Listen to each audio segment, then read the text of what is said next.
Frozen shoulder या कंधे की जकड़न। नमस्कार, दादी योगा चैनल में आपका स्वागत है। फ्रोजन शोल्डर की समस्या में कंधे के जोड़ फ्रीज हो जाते हैं यानी जकड़ जाते हैं और उसमें कंधे में बहुत तेज दर्द होता है। इसके अलावा हमारा हाथ का मूवमेंट यानी हमारा हाथ ऊपर जाने में भी दर्द करता है और पीछे की ओर भी उसका मूवमेंट रुक जाता है। इसीलिए जैसे ही ये समस्या शुरू हो, आप घर पर आसानी से एक्सरसाइज शुरू कर दें, इसे ठीक किया जा सकता है। इस समस्या में ज़्यादातर ये 35 साल की उम्र के बाद होता है और जिन लोगों को डायबिटीज़ है, ऑटोइम्यून डिसीज़ है या फिर थायराइड है, उनको ये समस्या अधिक होती है। लेकिन हाँ, इस फ्रोजन शोल्डर के 3 स्टेज है। पहले में दर्द तो बहुत तेज होता है लेकिन हाथ का मूवमेंट हो जाता है। दूसरे स्टेज में मूवमेंट कम होता है, कम हो जाएगा और दर्द भी कम होगा।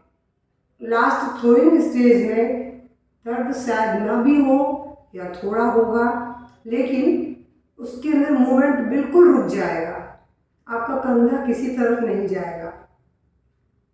ये तो इनकी समस्या है। लेकिन हाँ, जो खास करके डायबिटीज़ के मरीजों को इस समस्या से छुटकारा पाने में थोड़ा सा समय अधिक लगता है, लेकिन ठीक हो सकता है, बल्कि ठीक हो ही जाता है, बस थोड़ा वक्त अधिक लगेगा। इसलिए इसके लिए तुरंत एक्सरसाइज शुरू कर देनी चाहिए। मैं आपको आज बहुत सरल अभ्यास बता रही हूँ। इन अभ्यासों के जरिए आप अपने इस समस्या से छुटकारा पा सकते हैं। सबसे पहले मैं आपको बताऊं, अपने हाथों को मूवमेंट दें। जैसे आपका ये हाथ तकलीफ में है तो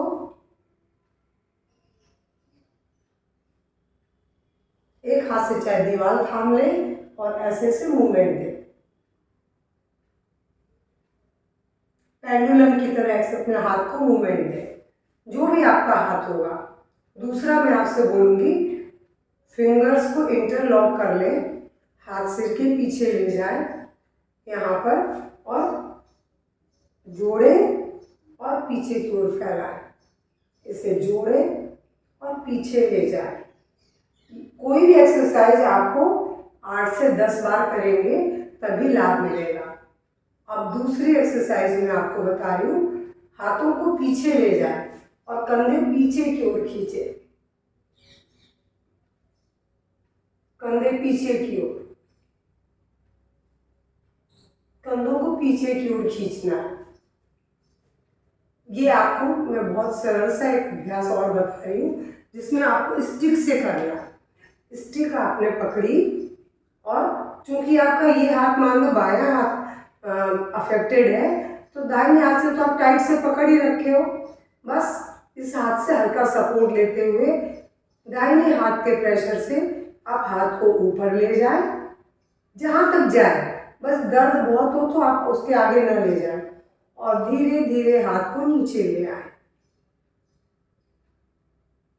आराम आराम से अपने हाथ को ऊपर उठाएं, बिल्कुल आराम से, जहाँ तक उठे। अगर लगे कि अब नहीं चल रहा है, बहुत तेज दर्द है, तो वहाँ के बाद उसके ऊपर हाथ न ले जाएं। इस अभ्यास को भी आप 8 से 10 बार करेंगे। अब मैं आपसे बोलूँ साइड में कैसे करेंगे। देखिए, ये हाथ तो आपका ठीक है, ये हाथ अफेक्टेड है, क्योंकि ये हाथ पकड़ेंगे तो छूट जाएगा, इसलिए हथेली के ऊपर लकड़ी का ये सिरा छड़ी का ये सिरा लगा दें और अब आप करिए।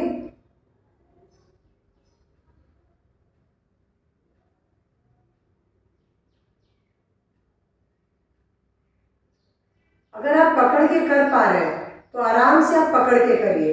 अगर आपको लग रहा है कि लकड़ी छूट रही है, उस हाथ से आप पकड़ नहीं पा रहे हैं, तो बस हथेली में यहाँ लगा दें और इस हाथ के प्रेशर से इसको ले जाए और ऐसे ही इधर ले आए और अब इधर से आप इस लकड़ी की सहायता से आप ऐसे हाथ ले आए, जितनी दूर आए। मैंने बोला दर्द ज़्यादा हो तो आपको बहुत ज़्यादा नहीं करना है, उतना ही ले जाए जहाँ पर ये हो सकता है। अब ऐसे ही पीछे जितना हाथ आपका पीछे जाए उतना ले जाए, इस तरीके से। और ऐसे ही इधर से भी कोशिश करें कि अगर आप पकड़ पाते हैं तो बहुत अच्छा है, नहीं तो इसको एक टॉवल की सहायता से भी आप कर सकते हैं। मैं टॉवल की सहायता से आपको करके बता रही हूँ।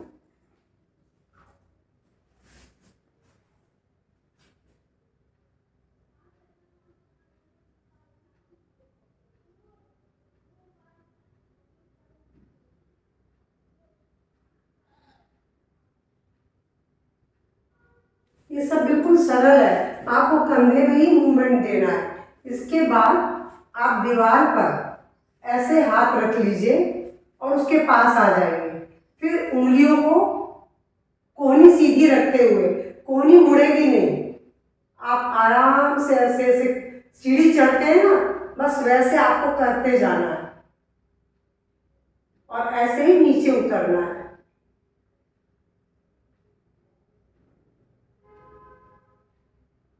और या फिर हाथ सीधा रखते हुए आप आराम से सरकाते हुए ऊपर ले जाए, जितना ऊपर तक ले जा सकते हैं, जितना आपसे आसानी से हो, और वैसे ही सरकाते हुए आप नीचे ले आए। लेकिन मैंने बोला कोहनी मोड़ने नहीं देना है आपको, बिल्कुल भी आपको मोड़ने नहीं देना है। और इसके बाद आप सर्कल बनाएं। बिल्कुल दर्द होगा, लेकिन मैं आपको अपना उदाहरण दे रही हूँ। मुझे आज के बहुत साल पहले फ्रोजन शोल्डर हुआ था। मैंने तो आपको बहुत सारी एक्सरसाइज बताई है कि आप धीरे धीरे सुधारें।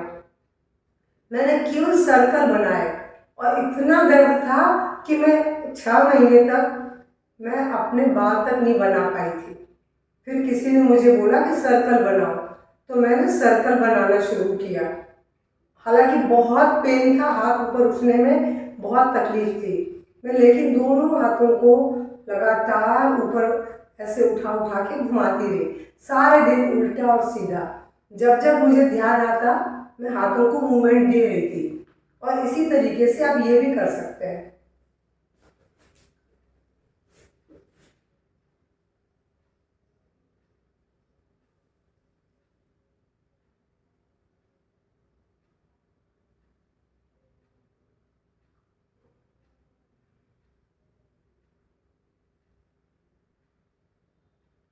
क्योंकि टॉवल या स्टिक की मदद से आप आसानी से कर सकते हैं, लेकिन मैंने तो अपना उदाहरण इसलिए दिया कि मैं अपने हाथ को इसी तरीके से ठीक की थी।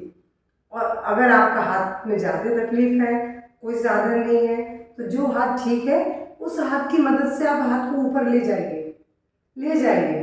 दूसरा हाथ आसानी से उसको उठा पाएगा और ऐसे ले आइए, और इसी हाथ की मदद से इधर और इधर ले जाइए। ये भी एक बहुत सरल तरीका है, क्योंकि आपका एक हाथ जो ठीक है उसमें पूरी ताकत है, वो दूसरे हाथ को उस तरह सपोर्ट देके मूवमेंट दे सकता है। और इसके बाद खींचिए ऐसे।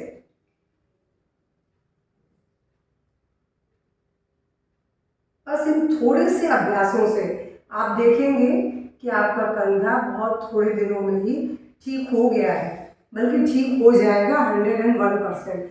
क्योंकि जब मैंने अपना ठीक कर लिया तो आपका कैसे नहीं ठीक होगा, आप बताइए।